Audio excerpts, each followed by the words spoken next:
اللہ وبرکاتہ۔ کچھ لوگ پاکستان اور 55 اسلامی کنٹریز ہونے کی وجہ سے کہتے ہیں جی امریکہ کے ساتھ بھی ہم ٹکر لے سکتے ہیں۔ یہ سب جو ہے نا خام خیالی ہے، جھوٹ ہے، بے بنیاد باتیں۔ پاکستان بے شک نیوکلیر پاور ہو، بے شک اس کے پاس ایک پروفیشنل آرمی ہو، بے شک اس کے پاس ایئر سٹرائک میں بھی چائنا کے تعاون سے بڑے اچھے جو ہے نا جنگی جہاز ہوں، لیکن پاکستان امریکہ تو دور، یورپ کے ساتھ بھی ٹکر نہیں لے سکتا، فرانس کے ساتھ یا جرمنی کے ساتھ بھی ٹکر نہیں لے سکتا۔ اس کی وجہ یہ ہے کہ سب سے پہلے تو وہ پاکستان کے اوپر اقتصادی پابندیاں عائد کر دیں گے۔ پاکستان کے پاس 10 دن ملک چلانے کے لیے پیسے نہیں ہیں اگر IMF ان کو جو ہے نا وہ فنڈز نہ دے۔ تو جب بھی انہوں نے اگلا قدم اٹھانا ہے پاکستان کے خلاف، تو یہ ایسے نہیں جس طرح ایران کے اوپر حملہ کیا پاکستان کے اوپر بھی حملہ کر دیں گے۔ سب سے پہلے یہ پاکستان کے اوپر اقتصادی پابندیاں لگائیں گے۔ 40 سال تک ایران کے اوپر جو ہے نا وہ سینکشن لگی رہی ہیں۔ 40 سال میں اگر اس کے پاس آئل کی طاقت نہ ہوتی، گیس کی طاقت نہ ہوتی، وہ تو تباہ و برباد ہو جاتا۔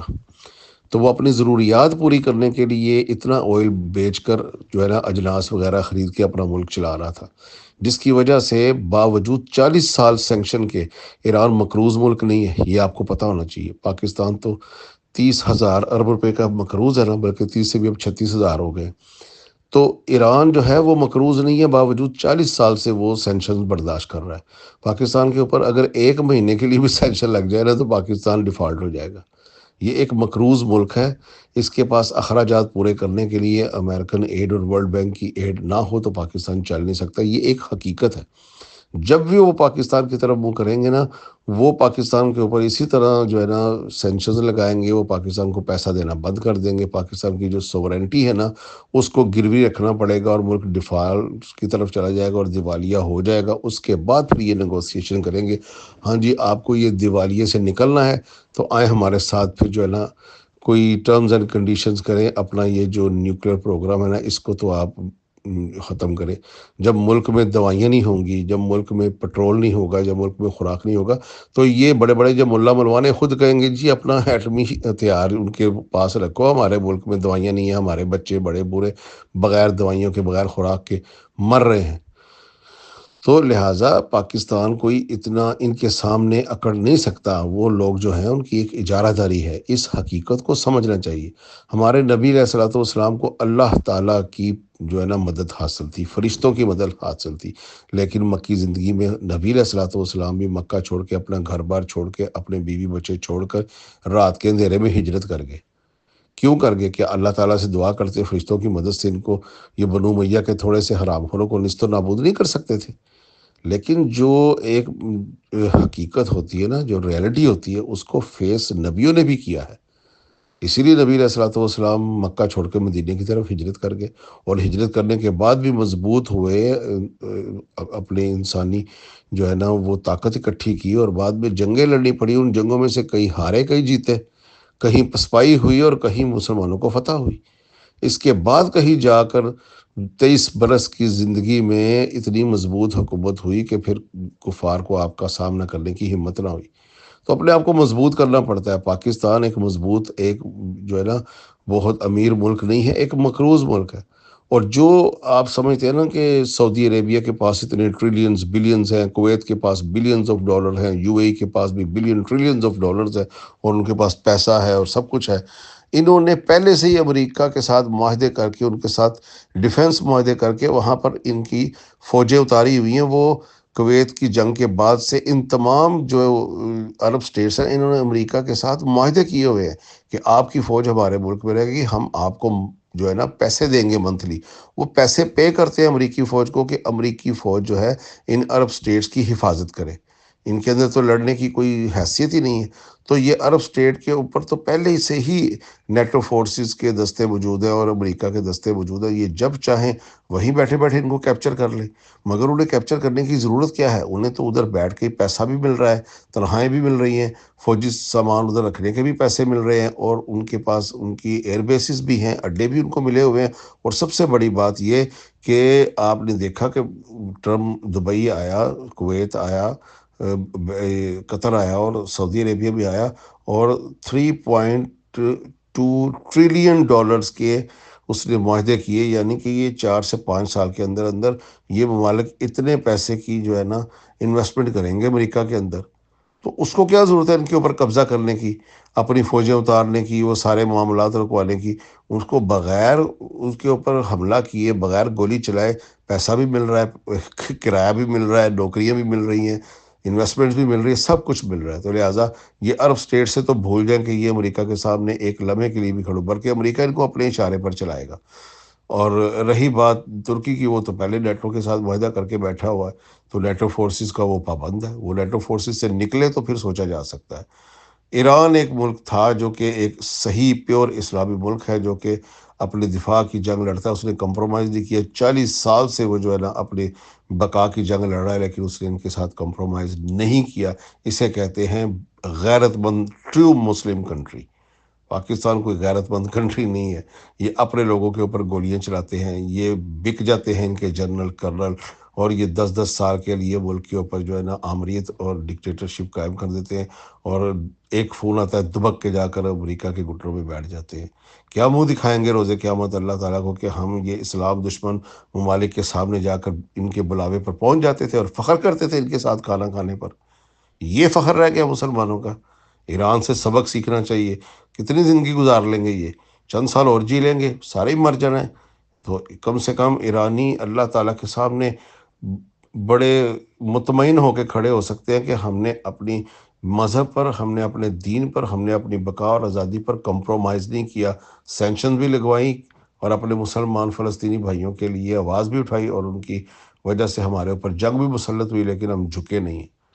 یہ کوئی، یہ ترکی، سعودی عربیہ، قطر، کویت، عمان، پاکستان، یہ ملیشیا، انڈونیشیا، یہ کوئی اسلامی ملک نام کے ہیں؟ یہ مصر، اردن، شام، یہ نام کے اسلامی ملک ہیں۔ اگر کسی نے سیکھنا ہے نا اسلامی ملک کسے کہتے ہیں، تو وہ آج ایران ہے۔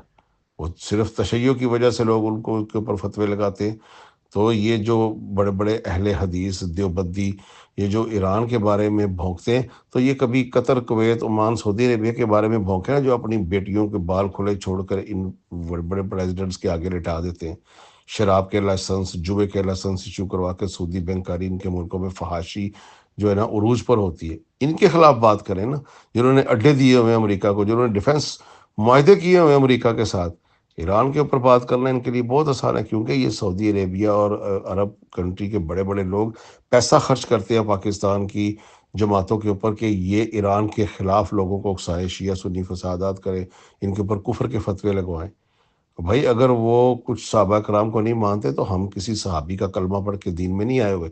ہم نے لا الہ الا اللہ محمد رسول اللہ پڑھا ہوا ہے، لا الہ الا اللہ ابو بکر عمر عثمان نہیں پڑھا ہوا ہم نے محمد رسول اللہ پڑھ کے دین سے آئے۔ تو لہٰذا جو بھی لا الہ الا اللہ محمد رسول اللہ پڑھے گا، نبی علیہ الصلوۃ والسلام کو اللہ کا آخری نبی مانے گا، اللہ کو وحدہ لا شریک مانے گا، وہ ہمارا مسلم بھائی ہے، اس کے ساتھ مسلمانوں والا سلوک ہوگا۔ تو لہٰذا یہ بالکل بات سچ ہے کہ پاکستان میں یا ایران میں یا کسی اسلامی ملک میں یہ طاقت نہیں ہے کہ ان کا مقابلہ کر سکے۔ اپنے آپ کو مضبوط کریں، انبیاء کی زندگی سے، انبیاء کی حالات سے سیکھیں۔ نبی علیہ الصلوۃ والسلام نے بھی اپنے آپ کو مضبوط کیا، ہجرت کی، اس کے بعد بدر، احد، خندق لڑی، پھر جا کر معاہدے کیے، اور پھر جو ہے ایک فاتح کی حیثیت سے مکے میں داخل ہوئے۔ پہلے دن سے نہیں، یہ کیا ہو گیا، ایک نبی کے ساتھ فرشتوں کی مدد ہونے کے باوجود ان کو 23 سال لگے اور کئی جنگیں لڑی، اور اس کے بعد اپنے پیاروں کے خون بہانے پڑے، شہادتیں دینی پڑی، اپنے لاشیں اپنے ہاتھوں سے نبیوں کو اٹھانے پڑے۔ تو ہمیں بھی اس طرح ہی کرنا چاہیے، اپنے آپ کو مضبوط کرنا چاہیے، پھر دشمن کو للکارنا چاہیے۔ خودکشی کرنے کی اجازت نہیں ہے اسلام میں۔ پاکستان جو ہے، اس سے چاہیے کہ یہ اپنے آپ کو مضبوط کرے، اپنے لوگوں کے اوپر سینکشن لگائی ہوئی ہیں، اپنے ملک کے اندر موسٹ پاپولر جو پارٹیز ہیں، موسٹ پاپولر جو لیڈر ہیں، اس کو جیلوں میں جھوٹے مقدموں میں ڈالنے والے ہمیں قرآن کی آیتیں سناتے ہیں۔ یہ آرمی چیف جو ہے نا، جیلی فیلڈ مارشل، ایک فیلڈ مارشل ہے، اور ایون فیلڈ مارشل ہے ایک، حکومت ایون فیلڈ مارشل کی، اور اس کو سپورٹ کر رہا ہے جعلی فیلڈ مارشل۔ وہ جنگ تو فیلڈ میں ہوئی ہی نہیں ہے، 5 جہاز ان کے گرا کے تو فیلڈ مارشل بن گیا۔ اندازہ کر لے، وہ پنجابی میں ایک کہانی ہے نا، انا ونڈے شرینیاں پوں پوں اپنے انو، تو یہ اندھا بانٹ رہا ہے تو وہ اپنوں کو ہی بانٹتا چلا جائے گا، اندھے کو تو دوسرا نظر ہی نہیں آتا۔ تو لہٰذا حکومت جو ہے نا وہ بھی چور، اور چوروں کی حکومت کو سپورٹ کرنے والے جو ہیں وہ بھی چور، تو وہ لہٰذا انہوں نے فیصلہ کیا اس کو فیلڈ مارشل کا خطاب دے دو۔ دے دو بھی فیلڈ مارشل. فیلڈ میں 1 انچ جگہ تم نے فتح نہیں کی. 70 سال سے کشمیر کے معاہدے پر تم نے 1 انچ آگے نہیں بڑھے، بلکہ لاس در لاس ہوتا چلا گیا. اس کی جو قانونی حیثیت تھی وہ بھی انہوں نے ختم کر کے اس کو اپنے ملک میں شامل کر لیا. تم نے آگے بڑھ کر اس کی یہ حیثیت بحال بھی نہیں کی اور فیلڈ مارشل بن گئے. اندازہ کر لو کہ ہمارے ہاں جس طرح جعلی ڈاکٹر، جعلی جج، جعلی بیوروکریٹس، جعلی سیاستدان، چیف آف آرمی اسٹاف اور فیلڈ مارشل بھی جعلی بنتے ہیں ہمارے. جب قومیں برباد ہوتی ہیں تو بحیثیت مجموعی برباد ہوتی ہیں. ایسا نہیں ہوتا کہ قوم کا ایک طبقہ برباد ہو اور ایک طبقہ بہت بریلینٹ اور آگے نکل جائے، انٹلیکچوئل بن جائے. ایسا نہیں ہوتا. پوری قوم جو ہے وہ نیچے سے اوپر تک برباد ہے.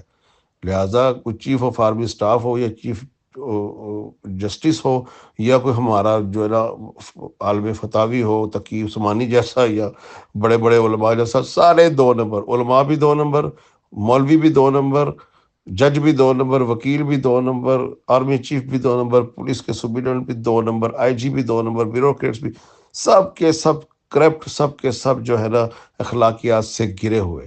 تو یہ قوم اگر برباد ہوئی ہے تو یہ ایک دن میں برباد نہیں ہوئی. یہ ریڑھی والے سے لے کر وہ کم تولتا ہے اور چیف جسٹس اور چیف آرمی اسٹاف تک وہ بھی امانت میں خیانت کر رہے ہیں. تو یہ معاشرہ بحیثیت مجموعی ایک بربادی اور تنزلی کی طرف گیا ہے. لہٰذا اس پر یہ کسی ایک بندے کا کام نہیں ہے، یہ پوری قوم کو چاہیے کہ وہ اٹھے اور اپنے مفاد کی جنگ لڑے. جذباتی ہونے کی جنگ نہ لڑے کہ جی بس جی لوگ حملہ کر دو جی. اور بھائی آپ 2 دن نہیں چل سکتے، حملہ کر کے دیکھ لو. یہ انڈیا کے ساتھ آپ نے کچھ جہاز گرا دی، اس کا مطلب یہ نہیں ہے کہ آپ بہت بڑے ترم خان ہو گئے.